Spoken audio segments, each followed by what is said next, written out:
February 2nd, 2021. We're already in February. I am Tulio Siragusa, broadcasting from Southern California, and I'm joined by my co-hosts, Kim Lantis in Hermosillo, Mexico. Kim's got some potential co-hosts of her own today. You can probably hear them in the background. And Carlos Ponce, who makes the magic happen in Cuernavaca, Mexico. Hey, Carlos, welcome back. Thank you. So we got an interesting topic today. I'm looking forward to learning all that we can from our guest, who is RJ Stevens. He's the Chief Revenue Officer at Airdeck. Hi, RJ. Welcome to the show. I think you're broadcasting from Southern California, too. Are you in San Diego, I think? I am, in fact, in San Diego, mostly sunny San Diego.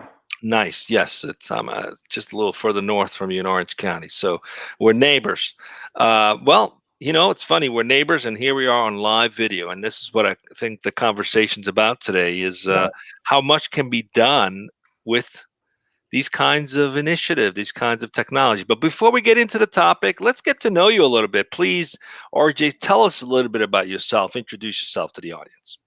Yeah, thanks. I'm looking forward to the conversation. I think we'll talk about a lot of interesting things. So, you know, me personally, I'm a startup software sales leader. Been in technology for probably 20 plus years now, and what I've discovered is I like doing unique and innovative things that solve meaningful problems for people. I mean, I kind of view what I do more of as a service of anything, and just finding the right people that I can help. And so, looking at the way that technology is evolving and how fast that is happening, and how you can apply that to solve meaningful problems that create relationships. That's kind of what I focus on, and what I'm drawn towards. And it doesn't always mean it's easy, but it always means it's interesting. So that's kind of me, professionally, personally. Like I said, I live here in San Diego with my wife and 3 kids. I try to get outside. I find myself more looking at my faux Zoom background that shows me being outdoors than actually being outdoors. So I'm trying to cross that bridge. But that's a little bit about me, and happy to kind of dive in wherever you think is best. Great. Well, thanks. Let's talk about Airdeck. What is the company all about? What gave birth to this idea? What do you guys do? Yeah. So what drew me to Airdeck is exactly that. It's a problem I think we're all facing. We're seeing it now. It's how many Zoom meetings can you take in a day? How much time do you really want to spend on video? And how do we kind of facilitate communication more effectively in this distributed, remote, asynchronous world we're forced to live in? And I came to Airdeck because the co-founder and I, or the founder, I should say, and I have a long-standing relationship. We were business partners in the past. And I was actually at a different startup, Silicon Valley-based startup, working on, kind of custom application development in the artificial intelligence space. And the founder of Airdeck came to me one day and said, "Hey, I've got this idea. I want to see what you think about it." And he showed me Airdeck. And candidly, it solved so many problems that I was facing right then and there. I just said, "Hey, I don't know where you're going with this, but if I can help, let me know." And fast forward, I joined to lead the sales organization, and now we're kind of going to market.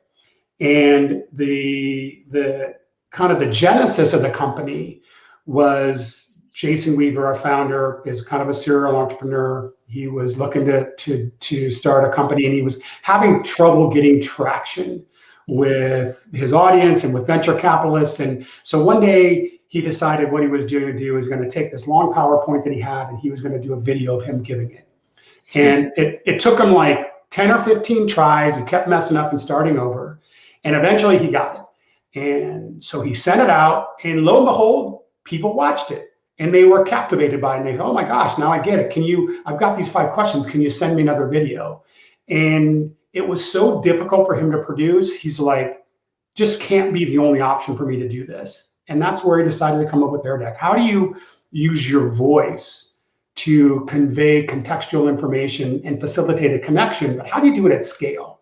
And that was the genesis of Airdeck. How do you do that with presentations and documents and power those with your voice? And there's a lot of value to that. So that's kind of where it started. We're ramping up quickly and going to market and in early stages. But we're seeing some interesting feedback already. Great. Well, congratulations. Let's go right into the topic today. Carlos, what are we talking about today? Let's go right into it. Sure. Absolutely. Thank you so much, Tulio, and thanks to RJ, our guest. And Tulio, we're going to be speaking about overcoming the challenges of connecting in this remote world. It doesn't get any more remote than that nowadays, right? So we're also going to be answering the question on how to use the power and uniqueness of your voice to build business. So I really look forward to this conversation. So RJ, I have a question for you. My first question for you from the show is, why did you choose this particular topic? Might not even need to ask this, but why did you think it was relevant for this day and age? Thank you. I mean, it started out with this being personal, right? Like when I started to think about my day-to-day work life and even my personal life, it's we're all facing the challenges of how can we, be together? How can we collaborate? How can we share, what I would say is meaningful content and conversations. And it used to be so simple. It used to be we would, meet up at happy hour. It used to be we would jump on a plane and go sit in a conference room. It used to be, we would be able to have these face-to-face interactions, and now we cannot.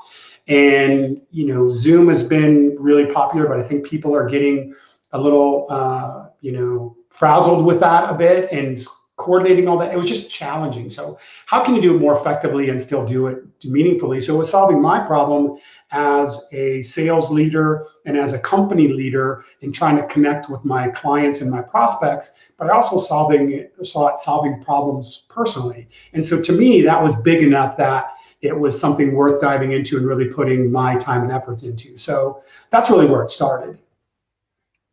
Okay, thank you so much, RJ. Okay, guys,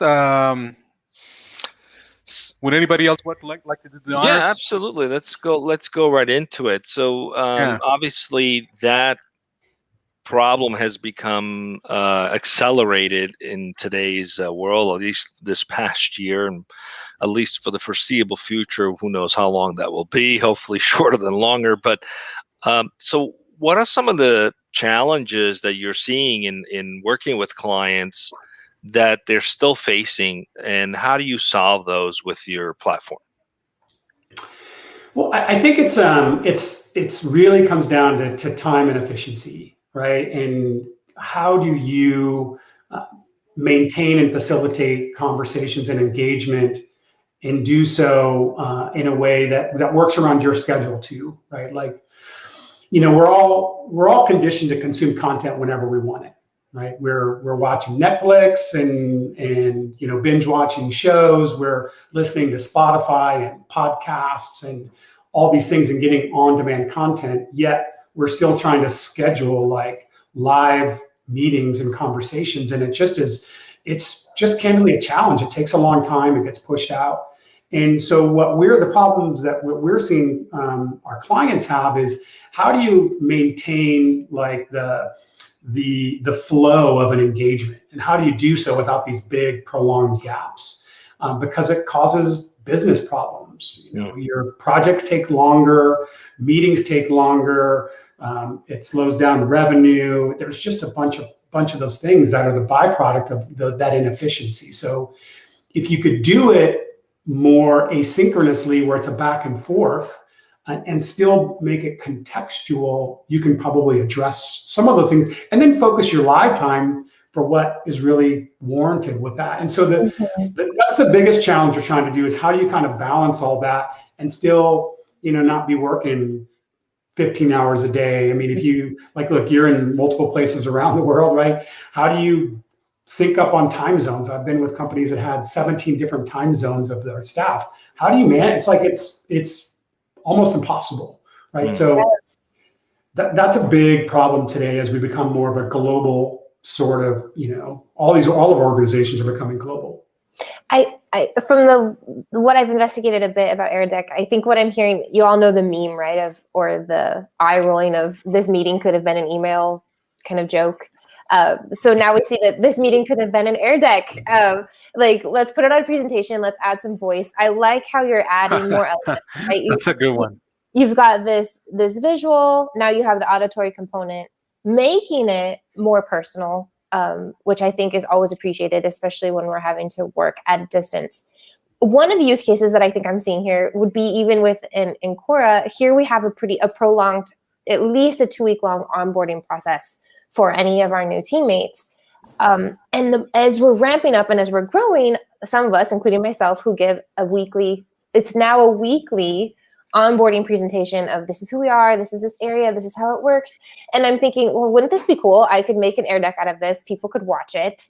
And then maybe we could just set up like a short Q&A session if there is something. And I could see how that could facilitate my life, make better use of my time, even maybe better use of the people who are being onboarded, because it gives them the freedom of being able to watch these videos and participate and to facilitate their own time, especially working from home, as it's crazy. Like suddenly you're like, gosh, I need to feed my kids, right? So I really like these use cases. My question for you is utilizing your voice. How would you encourage people to do that? The people who say, gosh, I don't have a good voice, or this sounds so boring. So how can we encourage people to actually want to utilize their voices? And what are tips on how to have an effective voice? Yeah, no, I think that's great. And by the way, Kim, you're hired. Whenever you want to start, we'll bring you on board. That's exactly the use case that we would recommend and we're seeing people do. So kudos to you, because that is exactly one of the things that we see people doing. I think when it comes to your voice, part of it is also just authenticity. Like, people want to get to know you. They want to understand. I saw a stat the other day that said, people remember 22 times greater, the audio of a conversation and the imagery, right? Like, so it's how are you like facilitating that kind of human connection and the tone of your voice. It doesn't mean like, yeah, look, I'm not going to go out and create a hit record or, be a voiceover actor, any of that sort of stuff. But people can get to know me a little bit by just hearing how I'm, explaining this or talking to them. And it kind of gives you that tone and that warmth. And you begin, I think, look, I don't have the studies to back this up, but I strongly suspect that we're all craving some of that too in this isolated world that we're in. So how can you do that in a way? And it's also less, I would say, maybe, scary or whatever than video, right? A lot of people, look, you're on Zoom all day long. People are like, look, I just want my hair to be whatever it is. And I don't want to have to worry about what my background looks like. So it's easier than that. And so that's what we do. And I think once you start to see, and people, it's just like anything else. It's got to be a little bit uncomfortable in the beginning, but it becomes really easy as you go. So RJ, this is very timely. I've written 4 blogs in the past 4 weeks related to innovation. Started with innovation in design thinking and sales and marketing. And today's blog came out, was talking about customer success. And one of the things I talked about was innovation in enabling customer success with using video chats with customers and chat bots and things of that sort, which personalizes the experience. And I didn't think of this particular solution. I'm curious the kinds of use cases you're seeing adopted. I mean, I see some great value in being able to have instructional information for customers who might be calling in for, how do I do this, right? So you got a deck that gives instruction and talks them through it, which is different than just reading about it. But there's obviously a lot of value here in terms of sales and marketing initiatives, training. What are the primary use cases you're seeing being adopted with this so far? It's amazing in the fact that there's a lot of ones that I would say are pretty, semi-standard and straightforward. Kim brought up like training and onboarding. When I joined Airdeck, I got an email the very first day. Hey, congratulations, you started. Here's a link to all your benefits package. And I clicked on that link, and lo and behold, unbeknownst to me, it was all my benefits being presented to me in an Airdeck.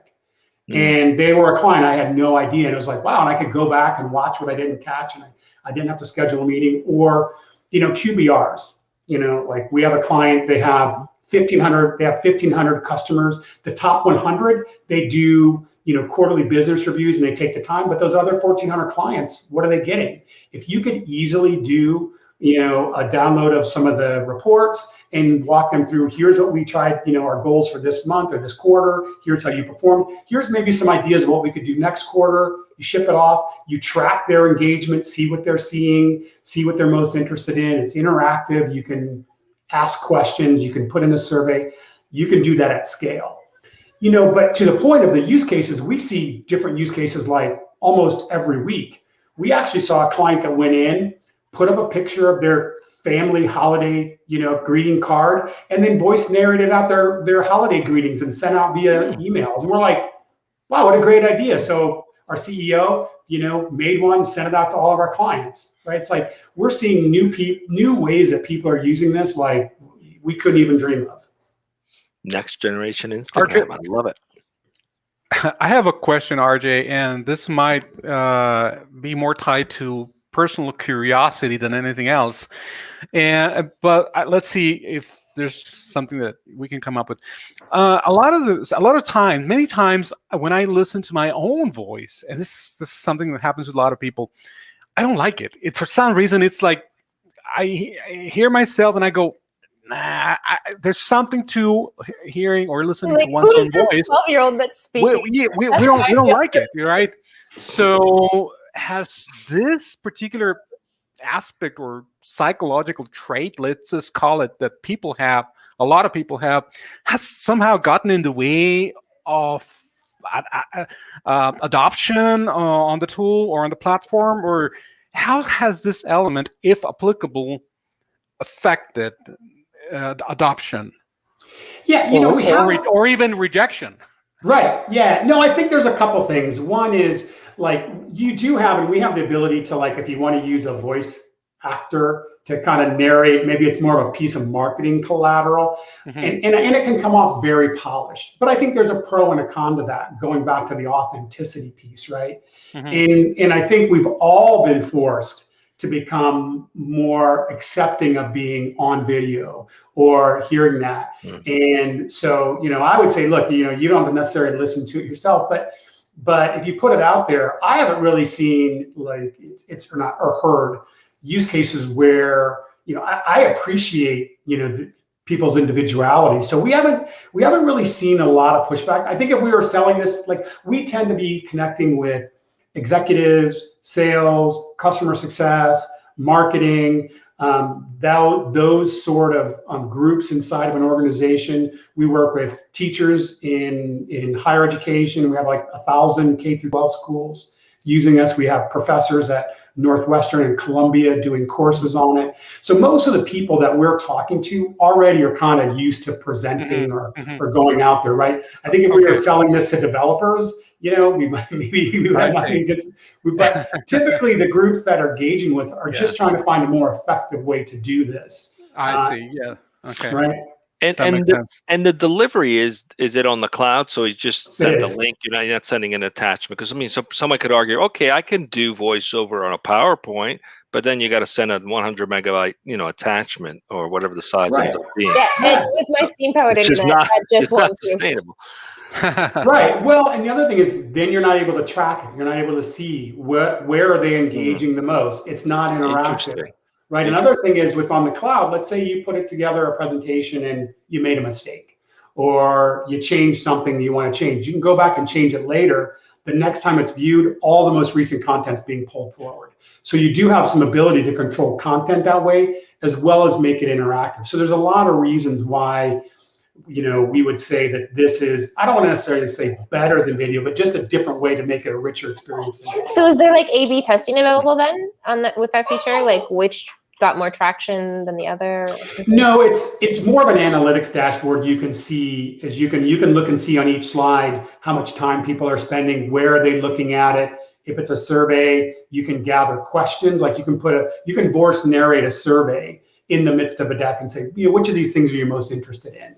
And then you can get those questions back too. And there's a chat feature where they can communicate back and forth with you. So it also makes it more interactive in that capacity as well. So a little bit more engaging than video. So is the presentation, the Airdeck, is it does the user forward on its own, or it's kind of has its own time loop? How does that work? Can you clarify? What do you mean by that? So here's the question. If I'm, let's say, receiving a training, right? Does it go on its own pace and I'm keeping up with it? Or do I control when I get to the next module or the next step? How is it Either way. work? Either Yeah, way. you can choose So- either way. And the reason I'm asking this, I'm curious in those environments, especially in e-learning, where sometimes they're timed, right? It's not, you don't always have the luxury of next, it's time. Is there any plan to introduce some kind of an AI algorithm that tracks how fast someone might respond to something, or is assimilating information and then adapt based on the user? What's the thinking around those kinds of use cases? I don't know about the AI piece. One of the things we're looking at is using the ability to almost do a question inside of the deck where a person would answer it, and then they could skip to a different part based on their answer. So you could load up kind of like a master presentation, and maybe it serves 2 or 3 or 4 different audiences, and you do kind of a high level piece of it. And then you ask them which of these sort of use cases is the most interesting, and they click, and then they would skip to that section and start going through that section. So that's a direction we're going. I don't know about the AI piece. I will write that down, and if we do that, I'll circle back and give you a full credit. My thinking is, have you ever guys seen a presentation where you have to wait through the whole thing and you're like, okay, I can skip this part, I got it, and you're just forced to go through the whole thing? And I was just curious about either for both reasons, right? The person who might want to move forward and the person who might want it to slow down, whether they have some controls. It sounds like you've given the end user some control over that, which is great. Yeah. So what's next for you guys? You got a lot of different use cases. Is there one in particular that's sort of coming back to you saying, hey, can you do this? Can you do that, in terms of a specific vertical or industry that seems to be responding more favorably, that's kind of pushing you in one direction or the other? One of the things that we're doing, I don't know if it's industry specific. I definitely think there's a few use cases, but now what we're also doing more and more with is document annotation. So let's say it could be a proposal, it could be an agreement, it could be a blueprint, anything like that. And it could be a spreadsheet is where we're going to go with it. So now you're uploading something like of that nature, and you are walking somebody through explaining it. So it's not so much just a presentation. Now it's a document. Because what we were seeing is that 30% of our clients were trying to upload documents, but the aspect ratio was meant for a presentation. So we're like, well, I guess they want to use documents. Let's give them that. And so now what we're saying is we're going to be able to do that and basically annotate different pieces of that, interact with different pieces of that. Could be applied really well for legal, could be applied, like I say, in project management, could be applied in, we've got architectural firms using it. It's like, so I think the document side is going to be super interesting for us, to take something that's normally just a flat, hey, let me send you this and you try to figure it out, and then let's set up a call, to let me explain it to you. And then going back, Kim, I think to your point about training, then if we need to call later to just talk about what you don't understand or questions you have, we can be way more efficient with our time. And that's that whole asynchronous piece, which I think is really valuable when it comes to how we're managing our time these days. Guys, I'd like to step in real quick. First of all, before we continue, I have a very quick announcement. If any of you have questions for our guests, I mean, any of the view in the audience and the viewers have questions for RJ, you can send them on Twitter right here. Where is it? That direction? You got it. Yeah, Yeah. over there. Okay, there you have it. So it's right here at DojoLIVE. Just send them over. We'll share them with RJ, and he'll respond either right here on real time, or we can also get back to you after we read our feed. Okay, yeah. The last question that I have for you, RJ, is I think you briefly mentioned it, like real quick. But who's your client? Who's your ideal customer? Can you tell us a little bit about that? I think the reality is in the business space, we're trying to solve problems that are attached to revenue, right? Typically, that can be client acquisition, so kind of through the prospecting phase and client engagement.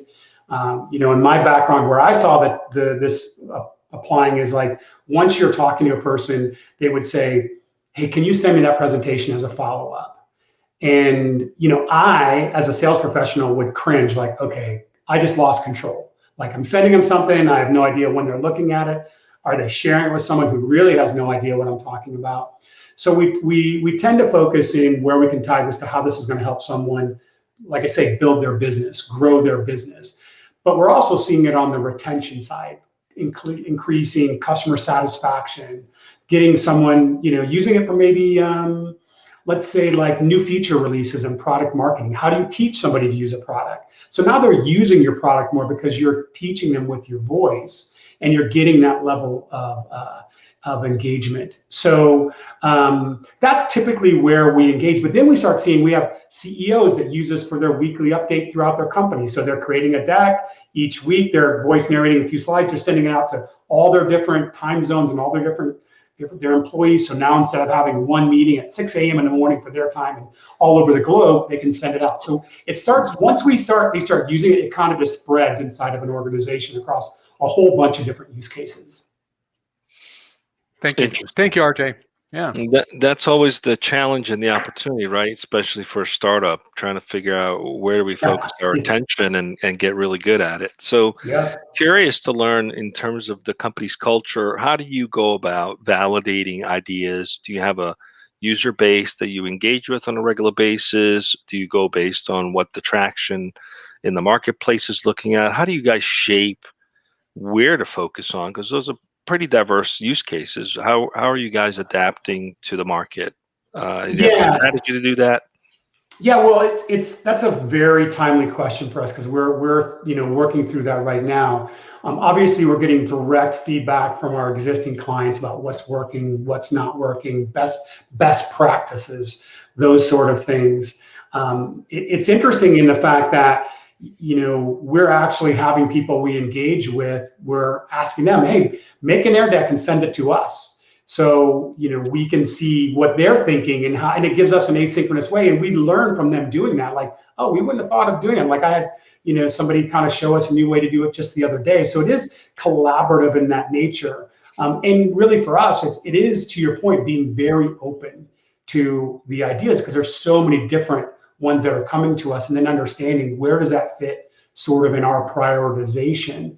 Because ultimately, our belief is the more people we can help and the more companies, individuals that could use this to improve their business, then that will come back to us. Like that'll benefit us. So it's more like getting it out there and getting adoption and just being open to these ideas, I think, is just from a culture perspective, how we look at it. But the problem then becomes how do you kind of stack rank with limited resources to what you're developing and then test and iterate that. So I think that's very much a work in progress that we're engaging on right now, whether it's in, B2B software, whether it's in, education, whether it's in training, whether it's in all these different sort of use cases, figuring that out. And as we grow, I think we'll do kind of bits and pieces in all of those. Great. I think you guys have a lot of potential for sure. I see clear opportunity in the customer success space, where you could do first level, second level kind of support with automation, both combination of chatbots and introducing, oh, here's how you do that, right? And there's a human being talking, not just a bunch of slides. So you guys are in great space. We wish you a lot of success. So we're coming up on time.